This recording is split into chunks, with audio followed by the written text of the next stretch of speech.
Milí přátelé, navzdory teplému letnímu počasí na poli občanských svobod u nás i v Evropě přituhuje. Vítám vás všechny srdečně na dnešní manifestaci Akci Dost, nazvané Braňme se duhové totalitě. Scházíme se v předvečer vyvrcholení homosexualistického festivalu Prague Pride, nikoli však na místě, kde se koná některá z jeho akcí, ale před francouzskou ambasádou. Proč? V minulých měsících se Francie stala předmětem zvláštní pozornosti, a to jak stoupenců té genderové alchymie, tak i nás, obránců přirozeného řádu a tradiční rodiny. Všichni víme, že ve Francii začal platit zákon, který umožňuje takzvané sňatky homosexuálů a i adopce dětí homosexuálními páry. To není nic překvapivého. To jsme tak nějak čekali. S čím však málo kdo počítal, byla reakce velké části francouzské společnosti, když na jaře letošního roku zaplavily ulice Paříže 100 000, možná celý milion zastánců tradiční rodiny, neuměla si francouzská vláda s touto reakcí poradit jinak než pendreky, slzným plynem, vodními děly a soudními postihy pokojně protestujících Francouzů, tak jak jsme to znali před rokem 1989 za pobuřování. V několika případech došlo k zadržení osob jen za to, že se na veřejnosti ukázali v tomto tričku. Proto se letos scházíme zde, nikoli na Václavském náměstí či jiném místě Prahy. Ideologie homosexualismu je programově internacionální, o čem svědčí i podpora Prague Pride ze strany velvyslanectví Spojených států a Velké Británie. Právě těmto třem ambasádám, francouzské, americké a britské, jsme dnes dopoledne jako Akce Dost předali naše protestní nóty. Jejichž texty budou později vyvěšeny na našich stránkách. Ale Prague Pride má podporu i mezi českými politiky. Jak nejspíš víte, festival se koná pod záštitou primátora Hudečka z údajně konzervativní TOP 09 a Jany Černochové z ODS, která coby poslankyně usiluje o uzákonění adopcí dětí homosexuálními páry. K čemu mít levici, když na prosazování těchto sociálně inženýrských projektů máme pravici? Jistě také víte, že Akce Dost v minulých dnech spustila kampaň Bojkot piva Staropramen, neboť tento pivovar patří mezi hlavní partnery letošního Prague Pride. V této souvislosti si vám dovoluji nabídnout samolepky, které pak zde u Františka budou k dispozici, zde někde v těchto místech, tam, tady u stromu. Ano, si pak budete moct vyzvednout samolepky, které ten bojkot propagují. A propagují i ty naše postoje k tomu tématu, ke kterému jsme se tu dnes sešli. O tom, že dnes protestujeme proti politice francouzské vlády, vědí i organizátoři těch protestů, demonstrací v Paříži a dalších francouzských městech. A upřímně se z toho radují, jak je zřejmé z pozdravu, který nám zaslal prezident organizace Civitas, která stála vlastně u kolébky těch velkých francouzských demonstrací, pan Alain Escada. Takže bych teď poprosil paní doktorku Fikarovou, aby nám ten pozdrav přečetla. Pozdrav od Civitas. Milí čeští přátelé, od chvíle, kdy francouzská socialistická vláda začala prosazovat zákon umožňující tzv. Sňatky homosexuálů, vystupuje hnutí Civitas na obranu republiky, života, rodiny a dětí. Na konci roku 2012 a v průběhu roku letošního se ve Francii na podporu rodiny a proti zmíněnému zákonu zmobilizoval dosud nevídaný počet lidí. Naše motivace a odhodlanost bránit rodinu ještě více vzrostla poté, co socialistická vláda prezidenta Holanda zvolila cestu pohrdání, radikalizace a policejní represe. Navzdory nebezpečí plynoucímu z policejního násilí i zneužití soudního řízení proti oponentům zákona jsme svědky toho, jak velký počet mladých vlastenecky smýšlejících Francouzů, většinou katolíků, se dokázal proti Holandově politice postavit a říci ne jeho nebezpečnému sociálnímu inženýrství. Mobilizace v naší zemi nadále pokračuje, neboť francouzská vláda má více plánů na to, jak ničit lidský život, rodinu a celou společnost. Jedním z těchto plánů je zavedení povinné výuky genderové teorie ve školách a v jejím duchu úprava celého francouzského zákonodárství. Ať už se bude dít cokoliv, budeme proti těmto záměrům i nadále ostře vystupovat. Tyto zákony proti rodině a zdravému rozumu nejsou legitimní, neboť nepřispívají k obecnému dobru. Jak učí svatý Tomáš Akvinský, psaný zákon je zákonem jen tehdy, slouží-li obecnému dobru a je-li v souladu se zákonem přirozeným. V opačném případě je spíše popřením zákona. Musíme učinit vše, co je v našich silách, abychom těmto destruktivním procesům zabránili. Jsme toho názoru, že úmyslné ničení rodiny není jen francouzský problém, ale problém evropský a globální. My, obránci rodiny z různých evropských národů, představujeme skutečnou Evropu, Evropu zdravého rozumu. Tím, že se stavíme na obranu rodiny, jsme budoucností Evropy a Evropou budoucnosti. V tvrdém zápase proti destruktivním plánům stále invazivnějšího, mocnějšího a zlověstnějšího globalismu se musí obránce rodiny napříč našimi národy spojit, jen tak můžeme dosáhnout úspěchu. Jsme mládím světa, pravil generál Šeret během povstání obyvatel provincie Vendée proti francouzské revoluci. Budoucnost patří nám. Věříme, že se s pomocí Boží a pro dobro celé společnosti nakonec v našich zemích prosadí zdravý rozum, přirozený mravní řád a naše dějinami ověřené křesťanské hodnoty. Děkujeme vám z celého srdce za vaši kuráž dodávající podporu a přijměte naše ujištění, že v obraně rodiny nepolevíme. Ellen Escada, prezident Civitas.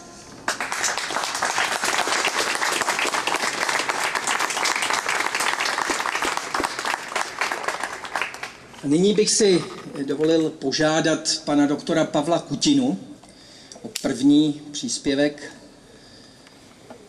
Je tu někde? Pavle? Tady? Ano, výborně. Pan doktor Kutina je psycholog a zároveň je člen výboru na obranu rodičovských práv. Takže Pavle, ujmi se slova, prosím. Děkuji, Michale. Vážení přátelé, rád bych vás pozdravil jménem nejen svým, ale i jménem výboru na obranu rodičovských práv, který dlouhodobě usiluje o odstranění neúctivé, názorné a vulgarizující sexuální výchovy z českých škol. Usiluje také o to, aby rodiče byli ve sporách se školou bráni vážně a usiluje obecně i o kulturu života, což máme podobné s akcí Dost. A dneska jsme se tady sešli, protože máme dost agresivní homosexualistické propagandy. A záleží nám i na tom, aby naše děti, a nejenom naše děti, měly budoucnost, kterou můžeme nazvat šťastnou, aby mohli dostat morální základ, který patří k naší civilizaci. A dneska bych se chtěl zabývat dětmi, které takové štěstí nemají. Dnes je 16 000 dětí, přibližně, v různých ústavech, jako jsou dětské domovy, kojenecké ústavy. A v tuhle chvíli přichází homosexuální aktivisté a říkají, naše menšina, to je spása.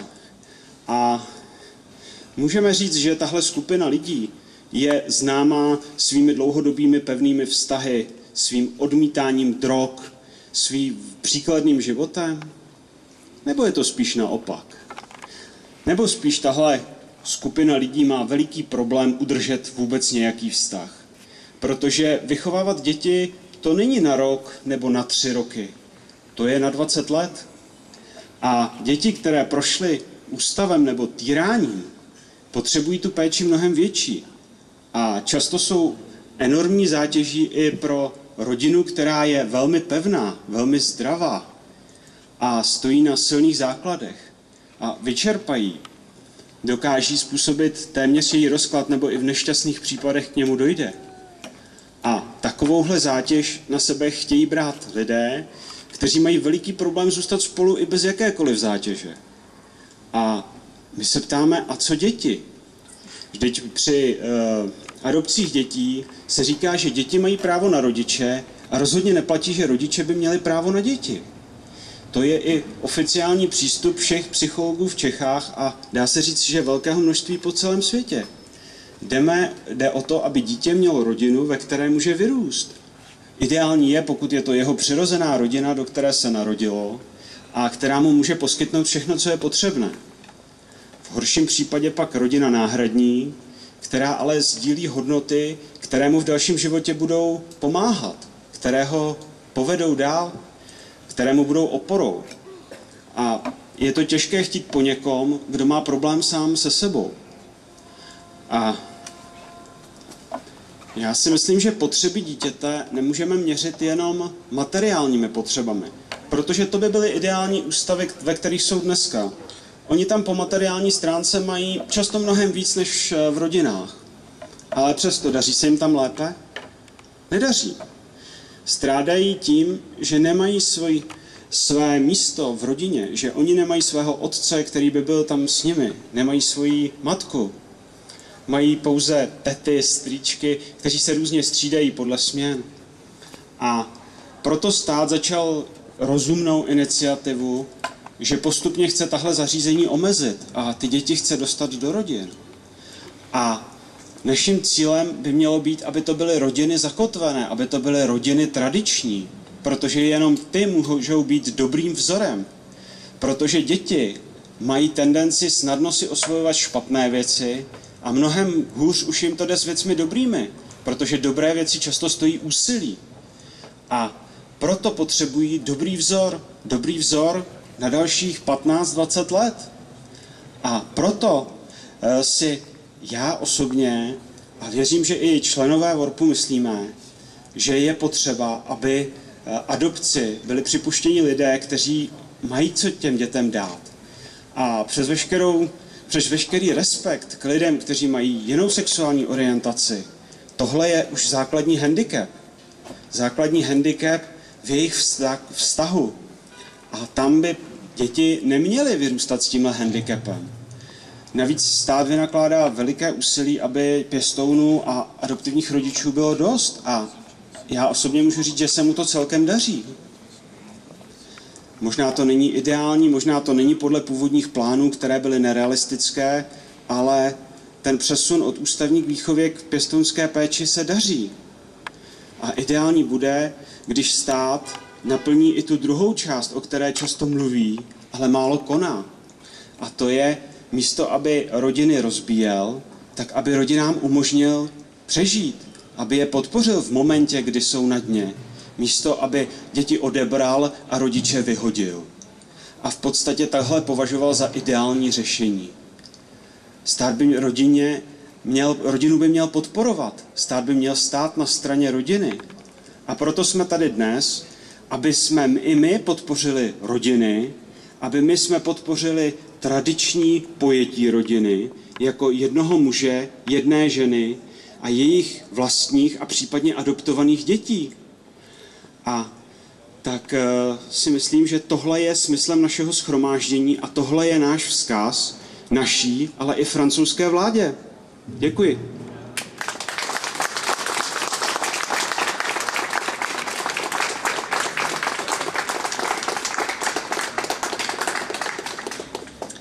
Já vám nyní přečtu pozdrav od Jana Palusky, který tu měl být, ale ta viróza skutečně kosí, jak vidíme, daleko víc teda očekávaných, předpokládaných řečníků nebo účastníků našeho shromáždění.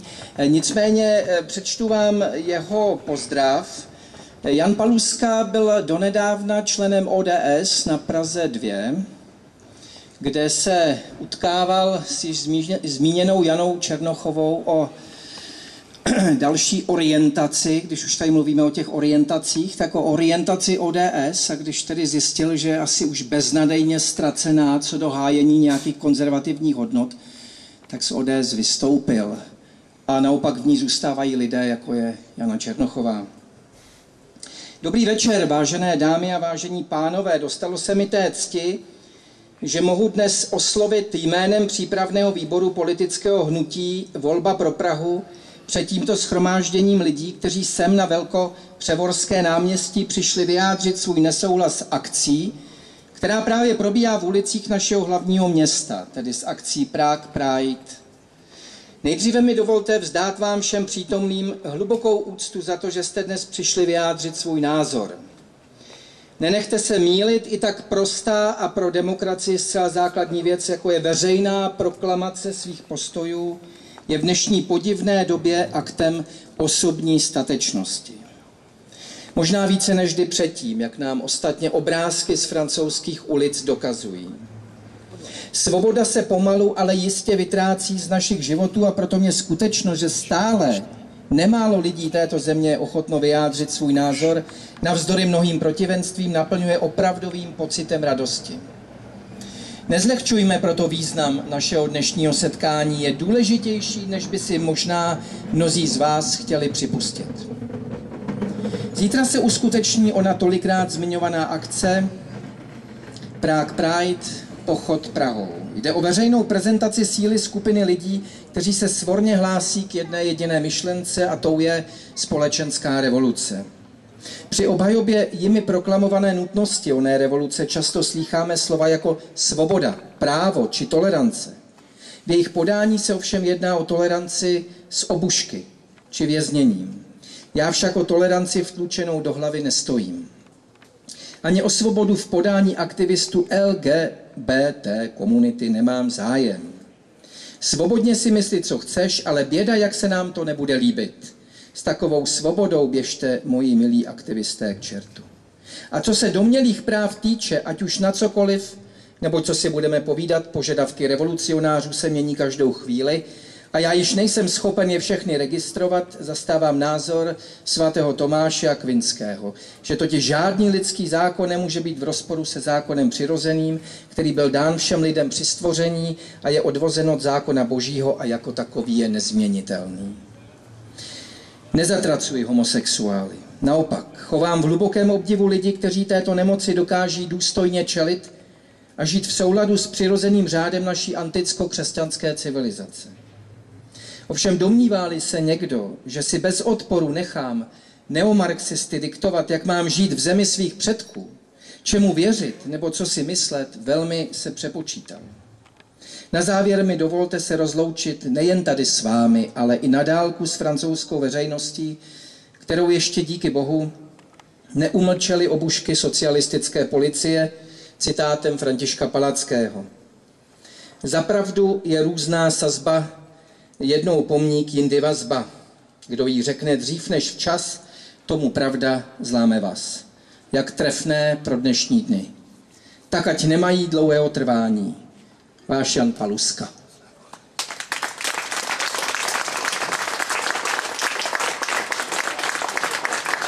Nyní si dovolím předat slovo panu Petru Hájkovi z Institutu Václava Klause, šéfredaktora Protiproudu.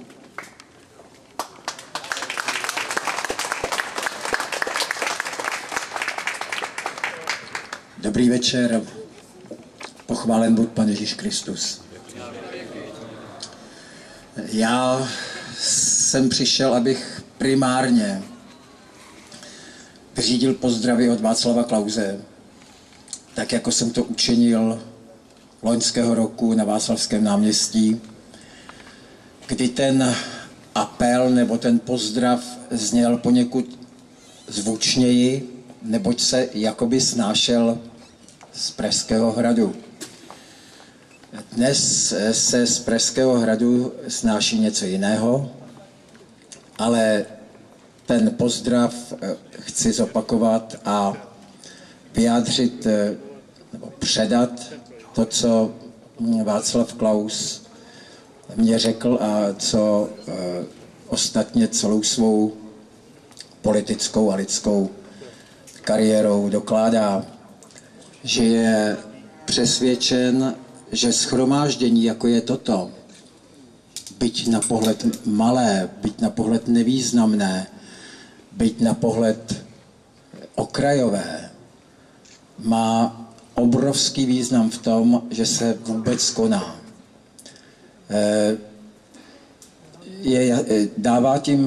Dáváme tím najevo, že není všem lidem zcela lhostejné, co se děje jak v naší zemi, tak v Evropě na jedné straně, a že nám není lhostejné obecně, co se děje s člověkem v tomto okamžiku tohoto světa.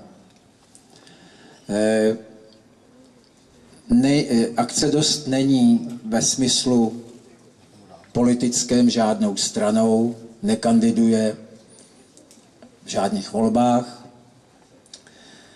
ale její hlas je poměrně dost slyšet navzdory blokádě mediální, která je pochopitelná.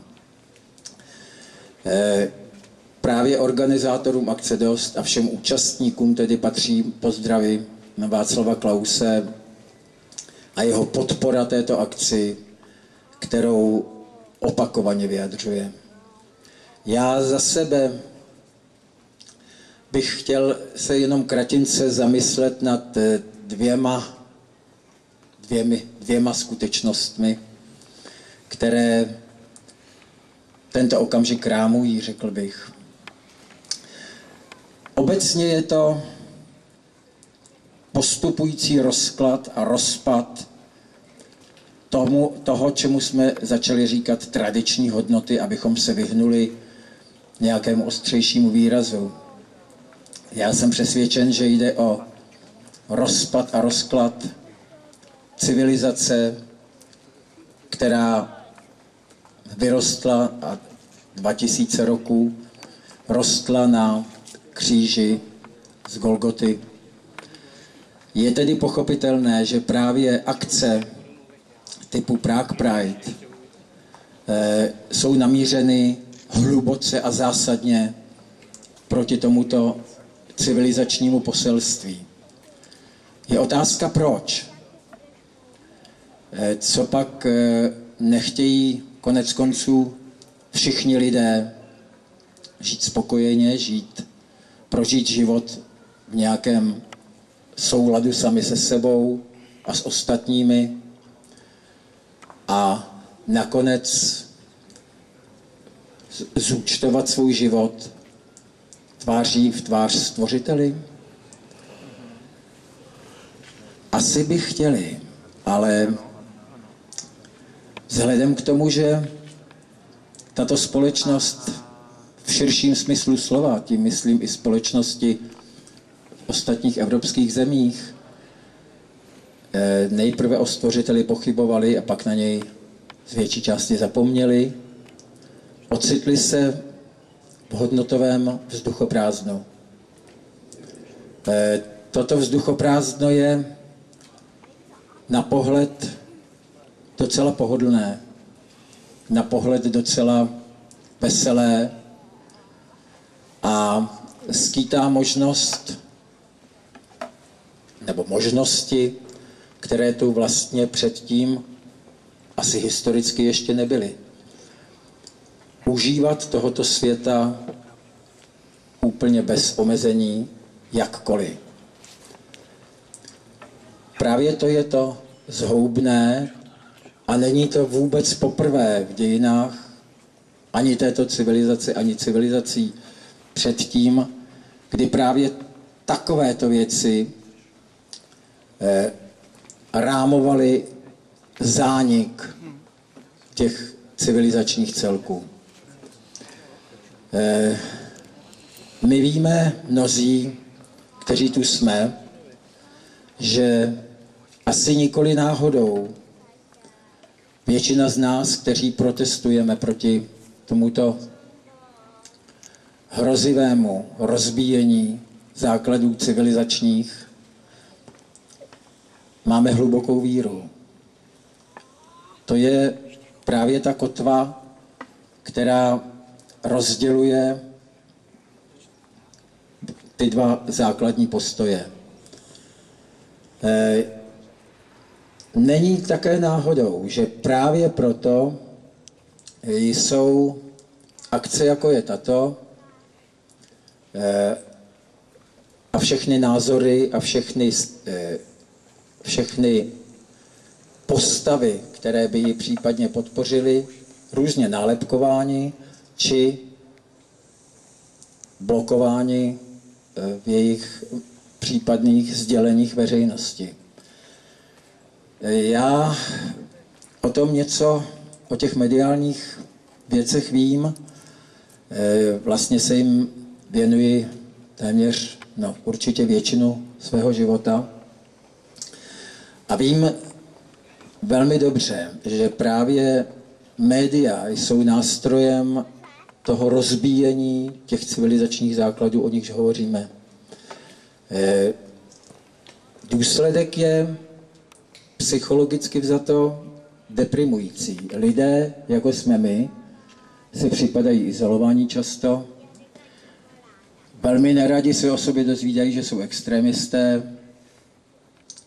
Nedělá jim dobře, přirozeným způsobem jim nedělá dobře, že jsou jakoby stavěni na okraj společnosti. Je to naprosto paradoxní. Ti, kteří by chtěli, aby společnost fungovala podle norem a hodnot, které ji pevně svazují a které jí mohou dát smysl a etos a vést ji k něčemu podstatnému, lidskému a božskému. Jsou vydáváni za jakýsi podivný odpad. Ale právě vždycky všecko, co se dělo ve světě a mělo smysl, bylo paradoxní. Myslím proto, že bychom si neměli nechat vnutit v žádném okamžiku pocit, že shromáždění jako tato jsou cosi okrajového. Já bych řekl, že naopak. Jsou jakýmsi jadérkem, řekl bych téměř hořčičným zrnkem, které je na pohled téměř nepatrné, ale z něhož může a musí jednou vyrůst strom, v němž budou hnízdit ptáci. To, co se děje ve Francii, a nejen ve Francii, to potvrzuje. Samozřejmě naše společnost je jinak koncipována, má jinou historickou zkušenost, má tradičně jiné vůdce, což vidíme v dnešním politickém světě, kde opravdu, jak tady pravil Michal Semín, pravice dělá práci za levici. Není tomu ale úplně tak, jak on řekl. Pravice by mohla dělat práci za levici, kdyby existovala. Žádná pravice v naší zemi už nějaký čas není. A právě proto cítím, alespoň intuitivně řekněme, že není vyloučeno, že toto uprázdněné místo zcela přirozeným způsobem nakonec nějaký pravicový subjekt, skutečný pravicový subjekt zaplní. Do té doby lidé, jako jsme my, v podstatě nemají politickou reprezentaci. O to důležitější je, abychom se zde scházeli, abychom o sobě věděli, abychom vytvářeli i byť nevelké, ale jisté mediální příležitosti, kterými se vzájemně informujeme, abychom prostě začali vytvářet jisté společenství a toto jadérko je určitě základem takového společenství. Chtěl bych vám proto i za všechny spolupracovníky Václava Klause ještě jednou poděkovat, že jste sem přišli a vyjádřit vám obdiv k vašim postojům. Bůh vám žehnej.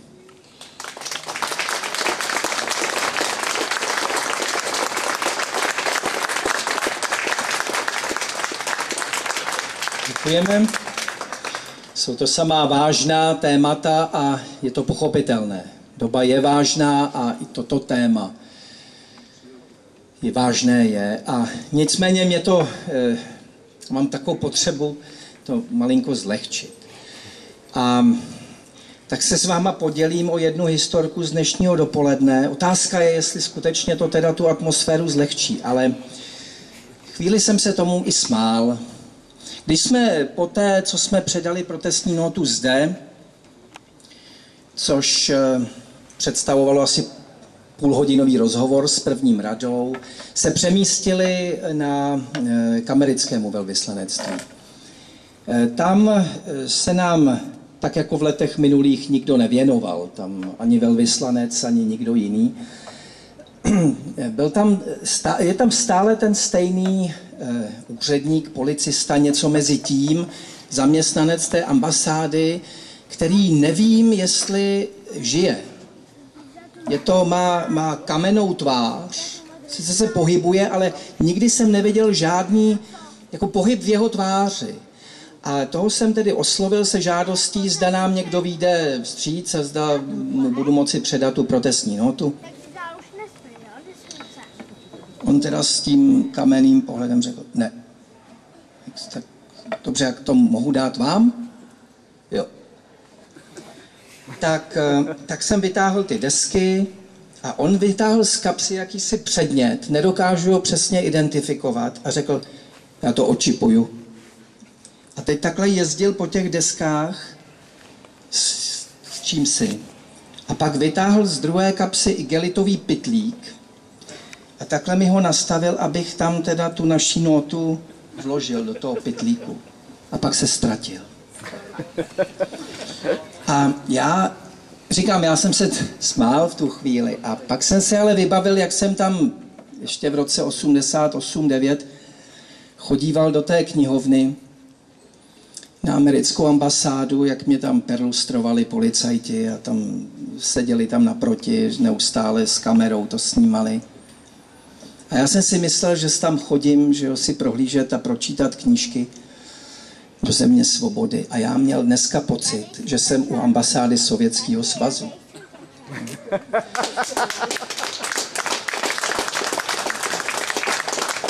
Takže to bylo to odlehčení.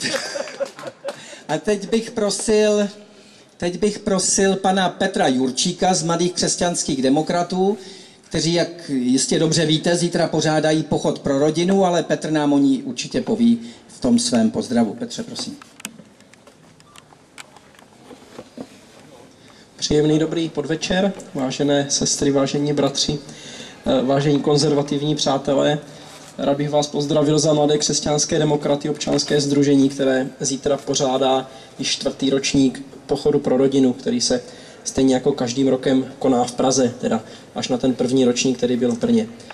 Chtěl bych vás tam co nejsrdečněji pozvat, možná i proto, že žijeme v takové zvláštní době. A když jsem se nad tím zamýšlel, tak ve 20. století byla doba, která rozdělovala lidi na základě ideologií, ať už to byla zvrácená nacistická ideologie nebo ideologie komunismu.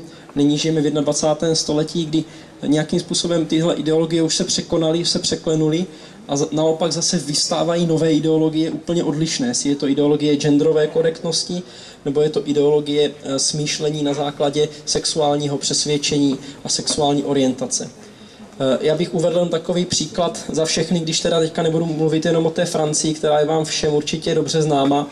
Já jsem dostal včera e-mail, který jste si možná mohli přečíst, protože jsme je zveřejnili i na webu Mladých křesťanských demokratů, na Facebooku a na našich webových stránkách. Dostal jsem e-mail od publicisty Ferdinanda Peroutky, nevím, jestli je tady přítomný. Nicméně určitě znáte pana Peroutku, který publikuje v řadě periodik a poslal nám článek, který se jmenoval V sobotu, že jdeme na pochod a teďka na který. a tento článek mu byl odmítnut zveřejně, než to bylo v Mladé frontě Dnes a potom následně na portálu ČT24 jako příspěvek, který je ideologicky nevyvážený nebo který ohrožuje práva určité menšiny. Já jsem ho tam schválně zveřejnil a nepsali jsme k tomu žádný komentář, jenom čistě, aby si to lidé mohli přečíst a ať si udělají vlastní názor. Potom se nám samozřejmě dostali ohlasy, tak jsme nějak pochopili, že většina těch lidí si ten názor udělala asi takový, jak jsme předpokládali. Nicméně právě smutné, že takovýto článek, který mě osobně přijde velmi liberálně laděný, jako naprosto vyvážený, pokud článek takovéhoto ražení nedostane prostor v periodikách, tak si říkám, že už je tady něco špatně. Chtěl bych vám moc poděkovat za pozvání na tuto akci a chtěl bych vás pozvat a poděkovat vám také už za účast na zítřejší akci. Věřím, že většina z vás tam dorazí podpořit naše heslo, které každoročně hlásáme, a to, že rodina je základem společnosti a existence národa. Děkuju vám.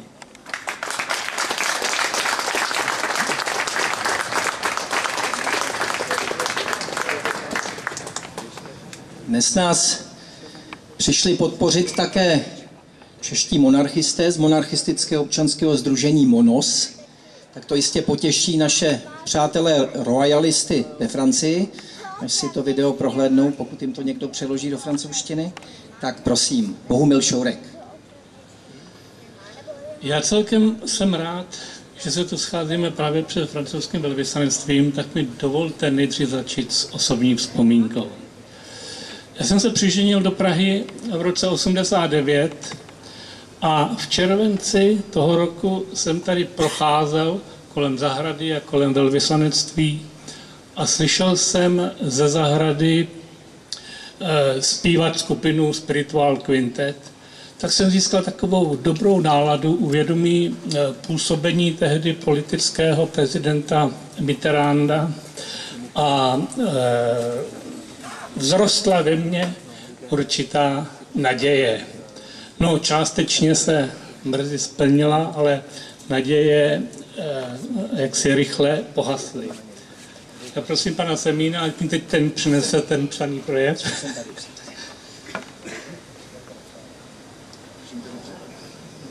To vyšel. Mám podobnější. No, já jsem osobně netušil, že již tehdy existovaly zárodky dnešních zvrácených politik, který odsuzují člověka, co uznává tradiční hodnoty, kam si na opovrhovaný okraj společnosti. Neměl jsem o tom, to přiznávám, ani ponětí. Pak šel čas a v posledních měsících jsem se věnoval sledování mohutných demonstrací v Paříži a akcí ve Francii právě proti úmyslu francouzské vlády uzákonit onen zákon, o kterým zde již byla zmínka a o kterém hlavní média u nás samozřejmě téměř v zásadě neinformovala. Jsem zcela přesvědčen, že důsledkem tohoto zákona bude rozvoj obrovského biznisu, jak již o něm probleskují informace z Norska, ze Švédska a dalších zemí, a kvůli němuž přijalo Rusko zákon zabraňující vývozu ruských dětí do zahraničí. A za nějž je také silně kritizováno. Proč asi? Ale vraťme se do Francie. Sledovali jsme brutální zásahy francouzské policie proti demonstrujícím. Někteří z nás mají dnes na sobě triko s logem rodiny, za jehož nošení se dnes ve Francii zavírá do vězení. Milionových demonstrací se účastnily všechny skupiny obyvatelstva, které jednoznačně vyjádřily odpor k navrhovanému zákonu, natolik, že se zdálo samozřejmým, že francouzští političtí představitelé nemohou nedbat tohoto silného hlasu. Přesto však zákon byl přijat. 1 000 000 demonstrantů je pro francouzský establishment zřejmě nevýznamnou menšinou. Dnes jsme svědky odporu starostů mnoha francouzských měst, kteří odmítají oddávat homosexuální páry a sledujeme jejich zápas s vládními autoritami a represivními orgány. Zdá se, že normálnost ve Francii prohrála a heterosexualita byla odsunuta kamsi do temného kouta deviace, intolerance, ba fašismu, jak zní nejobvyklejší nadávka od dnešních sociálních inženýrů. Ještě nedávno se zdálo zcela nepředstavitelné, že rodina bude potřebovat obhajobu, že bude nezbytné vysvětlovat její smysl a význam. Natolik přirozené a normální nám to připadalo. A přesto rodina dnes potřebuje stále silnější obranu. Čím to je? Jak se to stalo? Je přece zvrhlé posouvat normy slušnosti. Kdo může mít zájem na změnách tradičních hodnot, tak jak je vytvořila evropská křesťanská civilizace? Komu nevyhovují? Vnímáme i vývoj v celé Evropě, neboť v celém tomto koutu světa je znát tento neblahý posun.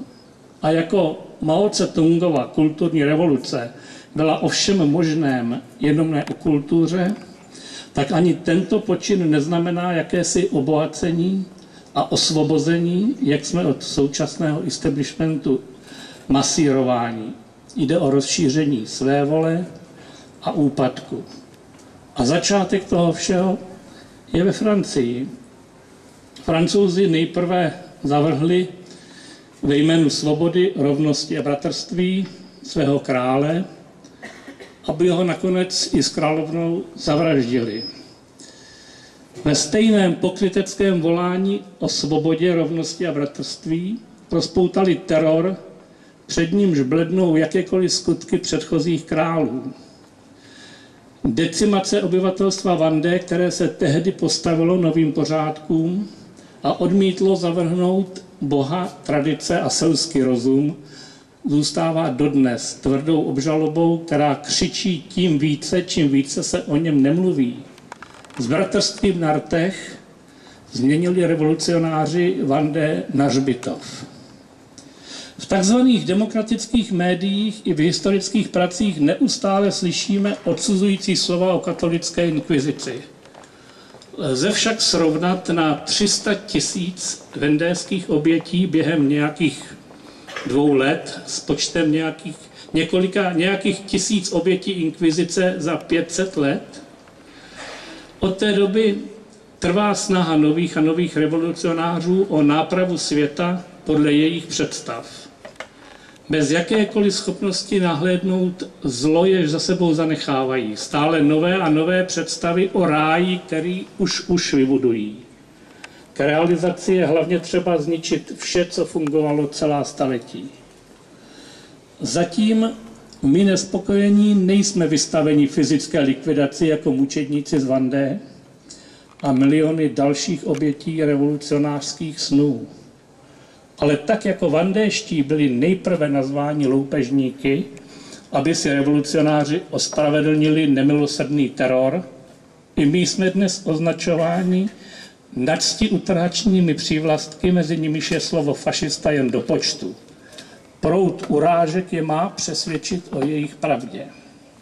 A zase našli ideologii, v jejímž jménu je možné mlátit občany obušky a zavírat do vězení. Stačí poukázat na osočované Rusko, abychom si uvědomili, že 90% souhlas občanů se zákonem nestačí k demokratickému respektu. Demokracie se zastavila před ideologií. Však jedním z prvních výdobytků francouzské revoluce bylo osvobození manželství a povolení rozvodů. První krok nikoli ke svobodě, ale ke snížení zodpovědnosti, ke své voli. Za svobodu je dnes považována i potratářská svévole a v posledních letech dospíváme i ke svobodě eutanázie. Pokrok postupoval pomalu, ale dnes již plně pociťujeme jeho důsledky. Pokud byla Evropa velká, měla svého boha, krále, šlechtu, vojevůdce, bojovala a vzmáhala se. Její úpadek začal tím, že se z králi zbavila vznešenosti, se šlechtou šlechetnosti a s Bohem morálky. O morálce se nedá hlasovat. Morálka buď je, nebo není. Nejprve panovníci a aristokracie, nyní je plně na řadě morálka, pro ní již nebude nic, bude dokonáno. Slavné heslo rovnost, volnost, bratrství se promění v paskvil bez významu a vlády se ujme své vole nazývaná svobodou. Zatímco však v době vlády aristokracie bylo snadné najít si viníka a srazit mu hlavu, jak srazíte hlavu kolektivu liberálů nejrůznějšího ražení, který již přes 200 let ovládá posty a bojí se o své prebendy, takže předestírá nové a nové ráje, jichž se už brzy dočkáme. Dovolte mi na závěr opřít se o slova Branislava Michalky. Nedejme se zmást chováním současných Evropanů. Jejich příchylnost k takzvaným individuálním svobodám je spíše projevem degenerace. Každý z nich totiž chce být králem a nechce nikoho poslouchat. Může být šílenější blud? Nevyjádřil bych to lépe. Nechť si i francouzští představitelé uvědomí, že výsledkem nebude vítězství, ale zkáza. Státy bez morálky jsou pelešolotrovské. Děkuji.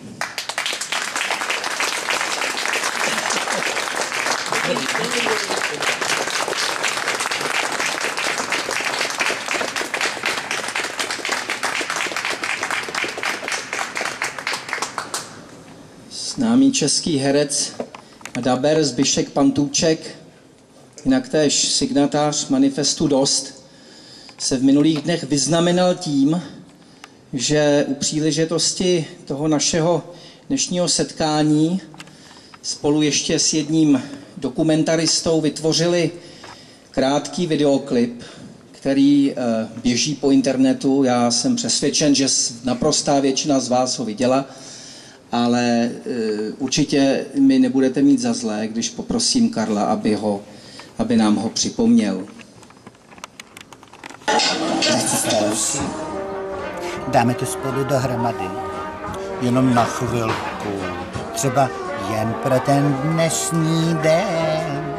A zítra zase budeme každý svou cestou. Prosím vás, mě teda jedno, co si tady nad tím pivem mláte už 2 hodiny, ale v tomhle pařáku bude ten starouš úplně vařící. Co vás nemá? Dejte to sem, já vám přinesu novýho, studenýho. Ne, teprve teď je konečně pořádně teplej. Vy, starouši. Božínku, on se mi zvrhnul. Staropramen. Zvrhlé pivo do zvrhlé doby.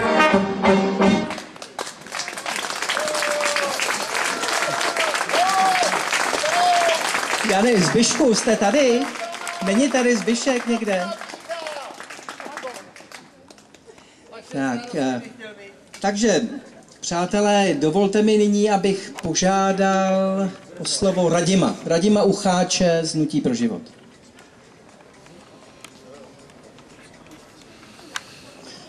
Dobrý večer. Michal Semín mě poprosil, abych si řekl pár slov, vás pozdravil. Nebudu vás moc zdržovat, protože projevy jsou dlouhé, uspávající někdy víc, někdy méně. Tak jenom pár poznámek. Vlastně jakoby Hnutí pro život v podstatě má za cíl ochranu lidského života od početí do přirozené smrti, ale ten život nekončí jenom smrtí. Tady to znamená krásný pozdrav, pochválen buď Pán Ježíš Kristus. A ten život opravdu prostě pokračuje dál. Takže je vhodné přemýšlet v tom dalším horizontu. Když jsem uvažoval nad tím vlastně, co zde říct, aby to nebylo takové zase furt to samé do kolečka, tak máme takové jako 2 body, vlastně proč podporujeme tu dnešní akci a proč si myslím, že zítřejší propaganda homosexuality, což není nic jiného než jenom propaganda, proč je špatná. V principu, pokud chcete, nebo pokud máte vládu, která je nemravná, nějakého diktátora nebo cokoliv jiného, tak potřebujete mít i nemravné obyvatelstvo. Prostě aby se vám nezbouřilo. Protože když máte mravní obyvatelstvo, tak to nesnese úpadkovou vládu. Nesnese korupce, další věci. Proto každý diktátor, nebo každá vlastně, ať to byla francouzská revoluce, ať to byli nacisté, ať to byli komunisté, tak vždycky v základu útočí na morálku, na manželství, na potraty, tak dále.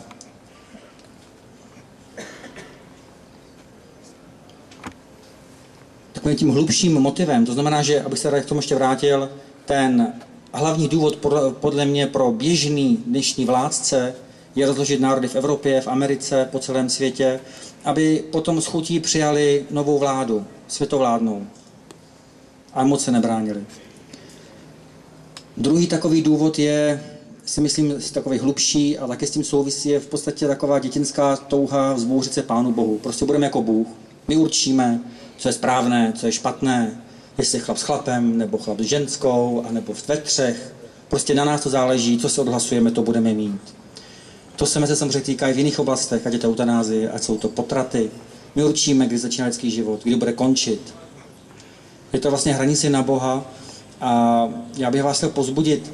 Jsem přesvědčen o tom, že jako národy v Evropě, kdekoliv jinde, v podstatě jako dopadnou podle toho, jak jsou schopní se bránit svoji morálku. A Česká republika má jednu ohromnou výhodu. Tady to vlastně dokládá i to jako malé shromáždění, že Čechům je naprosto lhostejné, co se děje v podstatě za jejima hranicema. Co se děje v Německu, ve Francii, jim to úplně jedno. Když by se jednalo o peníze tady u nás, nebo konkrétní příklad, když jsme dělali petici proti ERU 486, tak nám to podpořilo nějakých 70 000 lidí. Protože se jednalo o naši vnitřní věc. Když teď dáme petici proti ohledně financování výzkumu na embryích, tak máme podporu pouze nějakých 5 000 podpisů, protože lidem českým je to opravdu lhostejné, co se děje v Evropě. Ale je to svým způsobem taková ochrana, protože tak, jak je jim jako jedno, jaká vládne ideologie, tak jsou poměrně rezistentní i vůči tomu, co přijímají. A myslím si, že máme poměrně velkou šanci se ubránit těmto ideologiím, když budeme se alespoň trochu snažit. Naši politici sice nepůjdou, si myslím, hrdě na bodáky, ale když mají jako dělat obstrukce, tak jim to jde velmi dobře. A myslím si, že když je pozbudíme v tomto směru i v těchto oblastech morálních, tak si myslím, že ten úpadek může jít velmi pozvolné do té doby, než přijdou buď muslimové, nebo než přijde Pán Ježíš Kristus, prostě než dojde k nějaké pozitivní změně. Děkuji.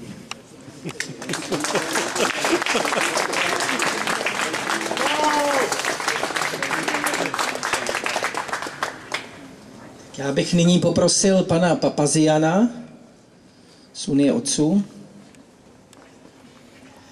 Dobrý den, děkuji.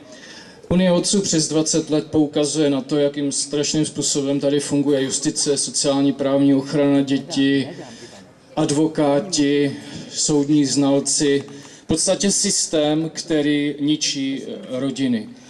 Vzdáváme hold všem, kteří se snaží pracovat poctivě, kteří se snaží brát v úvahu, že děti potřebují, mají právo na maminku a na tatínka a že rodiče mají právo vychovávat své děti. Bohužel jako systém je to systém, který funguje hodně destruktivně a přestože můžeme psát petice, poukazovat, tak se nic zásadního bohužel nemění. Jestliže budeme zvažovat otázku adopcí homosexuálními páry, tak zásadní otázka zní, jaké děti, kde ty děti ty homosexuály získají. A tady je potřeba poukázat, že to je systém plný naprostý lži. Prostě oni ty děti musí nějakým způsobem vzít heterosexuálům. Jsem přesvědčený, že žádní ty heterosexuálové by s tím nesouhlasili, ale nikdo se jich ptát nebude. Ten systém funguje tak, že rozebereme si jednotlivý body. Třeba sociálně právní ochrana dětí. Je tady novela o sociálně právní ochraně dětí. Buď se podle ní nejedná, anebo se jedná tak, že stejně ty pracovníci nechápou smysl toho, že prostě smyslem je to, co tady bylo řečeno. Děti mají mít rodiče, rodiče mají právo vychovávat svý děti. Jsou to lidé, kteří jsou často spjatí v tom systému, že opravdu to je biznis s dětmi. Tak jako školy dneska, aby přežili, potřebují určitý počet dětí. My víme jistě, že jsou ústavy, které mají děti a potřebují děti, aby přežili. A kdo jim je dodá? No sociální právní ochrana dětí, respektive ten systém, který dává doporučení. Ve finále se samozřejmě tváří, že oni za nic nemůžou, že rozhodl soud, ale oni dávají doporučení k soudům. No. Jak fungují soudy? Soudy je to skupina lidí, vysokoškoláků, kteří nejvíc jsou proti rodinám, ve smyslu v tom, že chtějí budovat kariéru, jo, jako vysokoškolská skupina. Dávají přednost tomuto. Kromě toho mají tak obrovský platy, že vůbec nechápu, jak žijou obyčejní lidé. Rodiny jsou ničeny, manželé jsou rozeštváváni proti sobě tímto systémem. Když se rozvádějí, již nikdo je nevede k nějakému skutečnému smíření. Znalci, to je další, bohužel často další prvek, který jenom bere od rodičů peníze a rozeštvává je. Máme zdokumentováno spoustu případů, jak prostě cílem je jenom zničit rodinné vztahy. Jo. Tohle je holá pravda. Asi jako v té pohádce, když dítě řekne král je nahý. Já musím otevřeně říct, že prostě tento systém ničí rodiny, že stát neumí řešit. A co tedy podniká? Říká, dejte do tohoto systému víc miliard, víc peněz a pak to snad začne fungovat. Máme pochybnosti, že to prostě fungovat nebude. Advokáti to sami, máme zdokumentováno prostě, jeden rodič, nejčastěji matka, napíše omezit styk s otcem. To je zadání pro advokáta. OK, to je zadání za pár desítek tisíc, tak potom za prvé, za druhé, za třetí a otce zlikvidujeme, odstraníme z rodiny. Proč je to důležité odstranit otce? Protože pak ta temná síla už má hodně volný prostor. To jsem taky hodně lže o tom, jak otcové týrají vlastní děti. Většinou právě noví partneři, milenci těch matek týrají děti, nebo příbuzné. Jo. Ale o tom se nemluví. Tady se vytváří uměle to, že otcové ubližují dětem. To není pravda. V naprosté přirozenosti otec je ten, který dítě miluje. A tady systém ty otce odstraňuje. Já mluvím za Unii otců, to znamená mluvím za obrovské množství otců, který nemůžou vychovávat své děti nebo jsou silně diskriminovaní. Mají zájem a jim bráněno. A výsledkem toho je, když potom zůstane matka buď s milencem a s dítětem nebo samoživitelka, prostě to nepřináší nic pozitivního ani pro tu ženu, ani pro to dítě. Ta žena je oklamaná, ta to neví, že ji často čeká život na dávkách, nucená k prostituci. Prostě ten systém ničí rodiny. My na to poukazujeme přes 20 let a vážíme si všechny, kteří bojují za rodiny, za to, že rodina je tatínek, maminka a děti. Vážíme si těch bojovníků ve Francii, vážíme si vás, že jste přišli. My jsme proti experimentování na našich dětech. My nechceme, aby naše děti vychovávali homosexuále. My je chceme vychovávat. Znova opakuji, mluvím za množství rodičů, kterým nemůžou vychovávat svým děti. Na nás se obracejí i lidé, kteří mají, když říkají třeba babička, ono dítě v dětském domově, já ho chci vychovávat, ale ne sociální právní ochrana dětí s tím nesouhlasí. Proč? Protože jsem to vysvětlil před chvílí. Je zainteresovaná na to, aby jim dodávali děti do těch ústavů. Jo? A je spousta, prostě ten systém vytváří nesmyslný důvody, proč nemůže rodič vychovávat své dítě. Nejdřív teda nejsnadněji zlikvidovat otce, pak už je ta půda snadnější. Ale to jsou často nesmyslné důvody. Miliardy lidí na zeměkouli a i v historii i dnes žijou třeba v horších podmínkách a sociální právní ochrana dětí udělá šetření, no to není vhodné pro děti. Ale to jsou byty první kategorie, elektřina, splackovací záchod, co chtějí, to jsou naprosto vylhaný, nesmyslné věci často. No. Chytrý, vzdělaný lidi jsou odsunováni od dětí. Následně se potom na nás obracejí i matky nebo babičky, které jsou bez vnoučat, jo, v tomto systému. Takže braníme rodinu, braníme tatínka, maminku i babičky, dědečky, děti i vnoučata. Je dobré upozornit i na to, že feministky ve smyslu ti, kteří ne bojují za práva žen, ale v podstatě ničej rodiny, jsou to často lesby. Jo. Takže ty, kteří propagují, neustále mluví o tom, jak jsou ženy utlačované, ponižované, vykořisťované, tak prostě to je spojený, ten feminismus a homosexualismus. Takže my nesouhlasíme s experimentováním na našich dětech. A na závěr mi dovolte, já se obracím spíš k francouzskému velvyslanectví, s úctou, že patronkou Francie je svatá Johanka z Arku, která kdysi v pohnutých dobách napsala dopis do České republiky, a já jsem přesvědčen, že mnoho z toho je dneska aktuální i pro Českou republiku, i pro Francii, že vlastně my to můžeme číst, co by tomu patronka Francie Johanka z Arku řekla tomu dnešnímu dění. A v podstatě je to dopis i pro celou Evropskou unii. Přečtu jenom pár myšlenek. Již delší dobu ke mně, Johance Paně, docházejí zprávy a hlasy lidí, že se z vás pravých křesťanů stali heretici, ničíte pravou víru a bohopoctu, přijímáte bezbožné a nedovolené pověry a že není žádné hříšné či bláznivé věci, kterou byste si nedovolili udržovat a šířit. Buďte pamětliví, jaké škody jste napáchali a jakých urážek jste se dopustili a čekejte mne, která vám stejně tak odplatí silou lidskou i boží. Co je to za běsnění? Jaká nenávist či šílenství vás žírá? Víru, kterou všemohoucí Bůh Syn a Duch Svatý zjevil, založil, nadal mocí a tisíckrát oslavil skrze zázraky, tuto víru vy pronásledujete, usilujete svrhnout a zničit. Jste slepí, nikoli však z nedostatku zraku či chápání.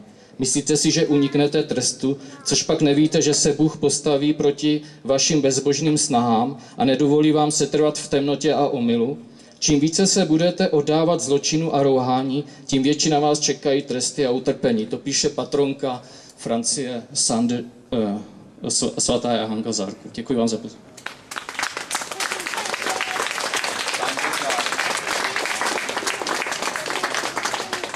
Z Francie nám přišel ještě jeden pozdrav, sice od Brita, který žije a pracuje ve Francii, ale který tam spolupracuje s celou řadou Francouzů a také se účastnil těch demonstrací v Paříži, tak já poprosím zase Jindřišku Fikarovou, jestli by nám ten dopis přečetla. Drazí čeští přátelé, náš Institut pro demokracii a spolupráci v Paříži požádal v červenci veřejnou diskuzi zástupců organizací stojících v čele demonstrací proti sňatkům osob stejného pohlaví ve Francii a 2 ruských poslanců, jmenovitě předsedy a místopředsedy výboru Dumy pro záležitosti rodiny.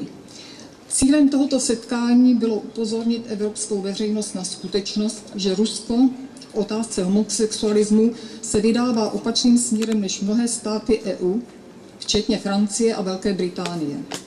Zatímco tyto státy aktuálně uzákonují či již dříve uzákonili sňatky homosexuálů, včetně práva na adopci dětí či asistovanou reprodukci, Rusko přijalo zákon zakazující propagaci homosexuality cílenou na děti a mládež.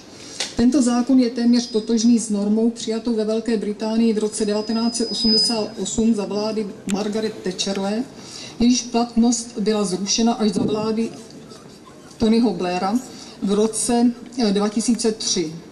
Rusko také nyní podrobuje přezkumu smlouvy s Francií a s dalšími zeměmi, umožňujícími adopce dětí homosexuálními páry, neboť tato praxe je neslučitelná s míněním naprosté většiny ruské veřejnosti. Zákon proti propagaci homosexuality nevzešel od vlády, nýbrž zdola. Byl iniciován regionálním parlamentem a má podporu 88% ruských občanů. Síla lidového odporu proti změnám ve Francii je skutečně obrovská. Miliony demonstrantů v průběhu několika měsíců s vysokým zastoupením lidí mladých. této generaci anti-1968, je i naše budoucnost. Francouzští katolíci a další konzervativně smýšlející občané navzdory veškeré opozici ve státě i v liberálních kruzích církve ještě stále mají rodiny s velkým počtem dětí a víru svých předků. Demonstrace na podporu homosňatků působí proti síle tohoto hnutí směšně. Proto je dnes Francie světlem naděje v Evropě upadající do tmy nenávisti vůči rodině a křesťanství. Ovšem i Rusko, jakož i jiné bývalé komunistické země ukazují, že se Evropa může vydat i jinou cestou, než kterou zvolili dekadentní síly na západě. Upřeme tedy svůj pohled jako lodě za noční plavby na tyto majáky, zatímco pokračujeme v našem putování vstříc novému rozbřesku, po němž nastane obnova rodiny a tradiční Evropy. Bůh vám všem žehnej. John Lowland.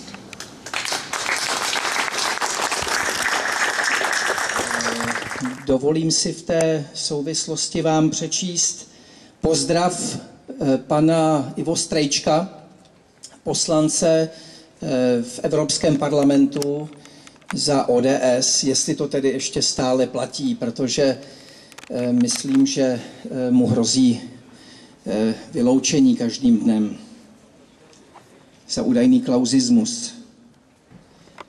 Vážení přátelé, dovolte mi, abych vám poděkoval za pozvání na vaší akci, ve které hodláte klidným způsobem vyjádřit váš silný hodnotový postoj.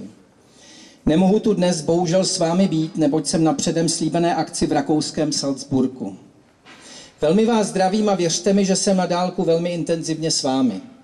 Považuji za symbolické, že svůj protest proti pochodu homosexuálů Prahou pod názvem Prague Pride 2013 začínáte před budovou velvyslanectví Francouzské republiky v Praze. Máme totiž společně před očima televizní záběry náměstí a ulic francouzských metropolí, ve kterých davy občanů demonstrovali proti spornému a pro mě osobně nepřijatelnému úmyslu francouzské socialistické vlády uzákonit nároky homosexuálních partnerů adoptovat děti. Takovou myšlenku, která byla nakonec stejně francouzskou vládou prosazena, nelze ani zlehčovat, ani odbít lehkovážným mávnutím rukou. Má totiž své vášnivé zastánce a politické hlasatele i u nás. Mýlili bychom se, kdybychom si nechali médii vnutit ideu, že vlastně o nic nejde, nebo že jde ve své podstatě o myšlenku lidskosti, na jímž konci má dítě získat milující rodiče, či dokonce pobuřující argument, že naše názory jsou výrazem netolerance. Ne, ne a ne. Jde o hluboký a já bych řekl zásadní spor mezi těmi, kteří vyznávají hodnoty tradiční rodiny, ve které je dítě vychováváno milující matkou a vlídným otcem. Spor mezi těmi, pro které by měla být rodina při vší složitosti i komplikovanosti života sjednocujícím i sklidňujícím místem a těmi, pro které řeči o rodině jako prostoru přirozeného vztahu muže a ženy a jejich společné zodpovědnosti ke svým dětem jsou zastaralé, staromódní, málo revoluční a v důsledku směšné. Významná část současné Evropy prochází hlubokými hospodářskými problémy. Jsou způsobeny mimo jiné dlouhodobě zhoubným působením evropského sociálního státu, který už dávno není pojistnou sítí pro ty, kteří se ne vlastní vinou dostali do životních obtíží. Je peřinou z prachového peří, ve kterém ne rodina, ale stát nabízí a zaručuje to, o co se má postarat rodina. Proto je tak jednoduché na rodinu útočit a posmívat se přirozeným vazbám mezi mužem, ženou a jejich dětmi.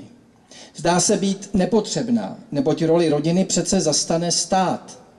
Všude tam, kde bude chybět milující a schovívavá máma i zodpovědný otec, může dojít k nevratnému narušení budoucího hodnotového vzorce chování jejich dětí. I o tom je tedy, přátelé, vaše dnešní setkání. Je obhajobou přirozeného řádu a pokorné disciplíny k němu. Přeji vám všem dobré a vaší odvahy vyjádřit nepopulární a médií vysmívaný názor si nesmírně vážím. To, že takové setkání, jako je to dnešní vaše, by se mělo konat současně i před budovou pražského magistrátu a před vraty parlamentu České republiky, je právě vám zbytečné připomínat. S úctou Ivo Strejček.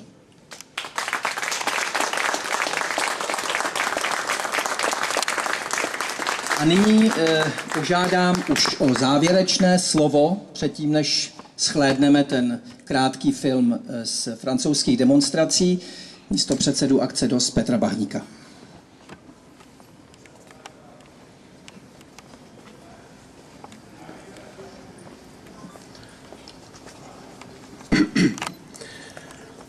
Dámy a pánové, akce DOST už celá léta varuje před intolerantní tváří duhy. Před snahami umlčet kritiky homosexualismu a omezit svobody projevu a přesvědčení zásahem zhora, s využitím, respektive zneužitím státní mašinerie. Není proto divu, že svá vyjádření před letošním Prague Pridem i toto ctihodné shromáždění vztahujeme k událostem ve Francii z jara tohoto roku, kde Hollandova vláda bez potřebné předchozí diskuze nadekretovala zákon legalizující homosexuální sňatky, včetně práva na adopce dětí. A na kritiky tohoto zákona opakovaně vyslala policejní těžkooděnce z obušky a slzným plynem.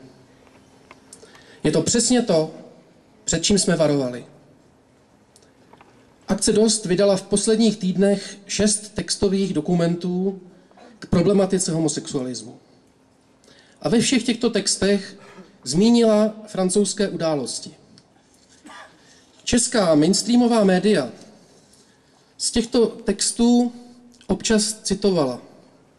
Pečlivě z nich ale vypreparovala jakékoliv zmínky o dění ve Francii, což muselo, myslím, někomu dát docela práci, protože jsme je tam úmyslně hustě rozmístili. Český divák a čtenář se zkrátka a dobře nesmí dozvědět, že Paříží prošla milionová demonstrace odpůrců homosexualismu. Že obdobné statisícové akce hýbají dalšími městy. Že se bouří francouzští starostové a nakonec dokonce i policisté v policejních odborech, které nebaví být mátičkami duhové totality. Věty našich prohlášení se sice po cenzorních zásazích mediálních šíbrů změnily k nepoznání a často ztratili hlavu a patu, ale i to možná nakonec čtenáři přičtou nám, extrémistům, patrně se neumíme ani vyjádřit. V takové atmosféře je logické být smutné, jak málo zájmu celá problematika v české veřejnosti vzbuzuje. Jako by to ani nebylo téma. Veřejnost ovšem ve skutečnosti dobře ví, že tato věc tématem je. Jen se vedena instinktivním strachem, že jde o téma příliš velké. Raději nechává rozpylovat hloupostmi na stránkách bulváru, neboť na nich jí vlastně vůbec nesejde. Za to o reálných hrozbách a nepohodlných skutečnostech slyšet nechce. Není divu. Neví přece, co si s nimi počít. Jsou to problémy tak hluboké a zásadní, že se proti nim lidé cítí být bezbraní. Ve skutečnosti ale bezbraní nejsou. Ve Francii se probudili 100 000 lidí, navzdory státní moci. V každé evropské zemi mají budovatelé multikulturních rájů s homosexualisty v čele své oponenty. A v nich, v jejich vytrvalosti a statečnosti je budoucnost Evropy. Když jsem si chystal několik slov na dnešní setkání, rozhodl jsem se, že je zakončím jakousi recenzí. Snad bude zřejmé, že s problematikou souvisí. Osobně nemám moc v oblibě komiksové příběhy z produkce amerického nakladatelství Marvel, ani jejich filmová zpracování. Už kvůli politické hyperkorektnosti jeho současného vedení, které uvažuje o vytvoření postavy homosexuálního superhrdiny, tyhle komiksy nemiluju. Přesto musím říct, že mě nedávno mimořádně zaujala série X-Men. Je to fantazijní příběh o mutantech. Lidech, u nich se v důsledku působení zvýšené radiace vyvinuly bizární schopnosti a často i zjev, jenže vyřazují z normální společnosti. Mutanti mají ze svého postavení mindrák, se kterým se vyrovnávají rozdílnými způsoby známými z reálného života.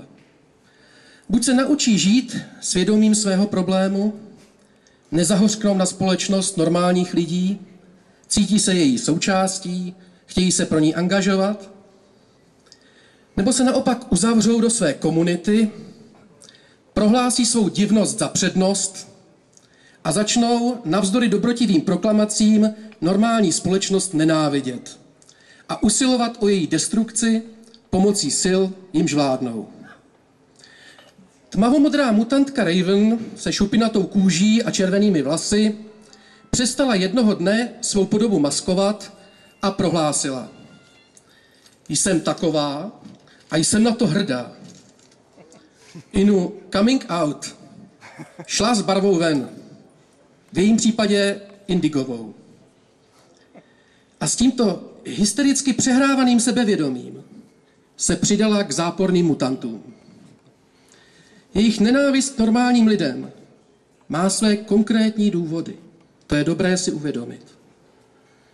A komiksovému čtenáři či divákovi je vůdce záporných mutantů nazývaného Magneto skutečně až líto. Ví ale, že se proti němu a jeho nenávistné snaze dobít a předělat svět musí normální společnost bránit. A jak jinak, než za pomoci hrstky mutantů kladných. K nímž se tímto navzdory své vrozené heterosexualitě hrdě hlásím. Dámy a pánové, milí kladní superhrdinové, milí mutanti, zachraňme svět, jak ho známe, pro ty, kteří přijdou po nás. Opak je nesvobodou. Tyranií adolescentního sebeklamu a mělkých frází. Příležitostí pro citlivé spáchat sebevraždu a šancí pro padouchy vystavět na opakování bezobsažných manter a umlčování kritiků své kariéry. Je zašpiněním všeho. Znásilněním andělů. Neboť tak velí zoufalcům nenávist k normálnímu řádu. V něm se kvůli svým zraněním prostě nedokázali najít. Nedovolme to. I kvůli zoufalcům samým. Z lásky k nim. Mladá fronta dnes s počátkem tohoto týdne napsala o akci Dost 2 články. V nichž tvrdí, že prý kvůli Prague Prideu zuříme a že na někoho útočíme. Akce Dost nezuří. Ani neútočí. Ba dokonce dobře věda, kým je, nesoudí. Dovoluje si pouze nemlčet a nesouhlasit. Děkuji.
my trick. Let me go.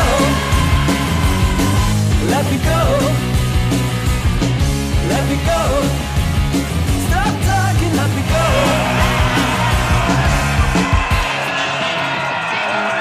Our time together always ended up in war. Every whisper made you jealous, and that from the start. It is nice to see you shouting out for throwing me out. No excuses, but this time it's gonna be the last.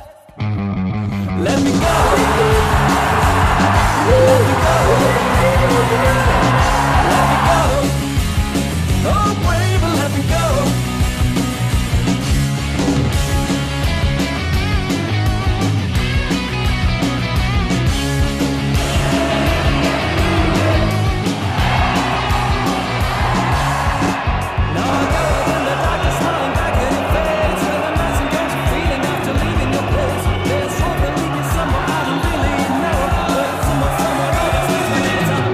Let me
Ça suffit, vous allez frappe, gaz.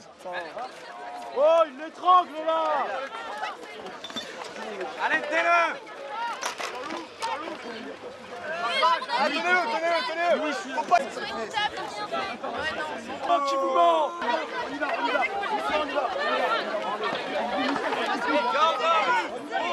Allez, c'est bon. Travaille, carton rouge. Carton rouge. Depuis le début, c'est l'arbitre. Depuis le début.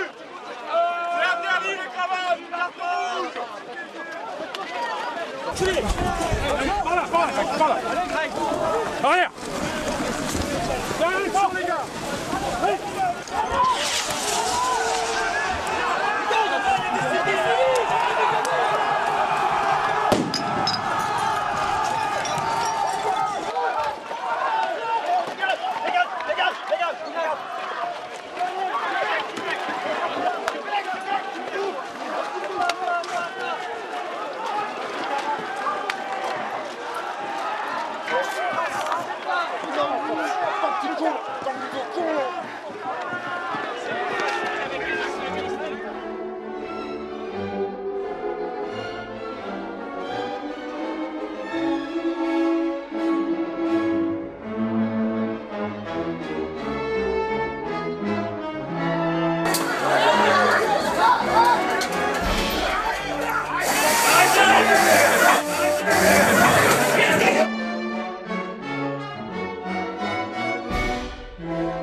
Začalo to registrovaným partnerstvím a končí to bytí rodin v ulicích.